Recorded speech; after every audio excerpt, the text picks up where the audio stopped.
320 tapi pertama kali. Sebanyak 6 jemaah calon haji embarkasi Palembang masih ditunda keberangkatannya karena sakit dan dirawat di Rumah Sakit Siti Fatimah sebagai rujukan. Keenamnya JCH berasal dari kloter 3, 5, dan 6 dan merupakan kelompok lansia di atas 60 tahun. Penyakit yang diderita anemia dan hipertensi diketahui saat serangkaian pemeriksaan kesehatan di asrama haji dan dinyatakan tidak layak terbang.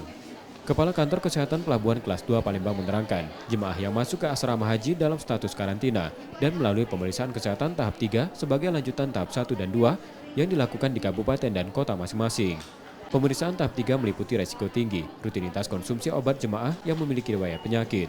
Pemeriksaan berkala layak terbang atau observasi selama 7 jam, seperti saturasi harus di atas 95 dan HB di atas 9 dengan normal dewasa 12.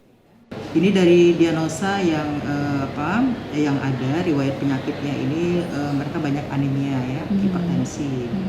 Jadi ada yang juga yang diabetes. Jadi selain tadi yang kami sampaikan kelengkapan dokumen, kita meneliti kembali riwayat penyakit mereka. Jadi itu yang kita nilai ya.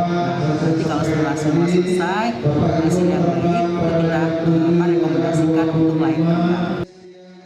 Di asrama haji Sumsel disiapkan poliklinik khusus jemaah calon haji untuk memantau kesehatan jemaah 1 hari sebelum keberangkatan, termasuk makanannya. Reski Oktora, Muklas Diferensial, Kompas TV, Palembang, Sumatera Selatan.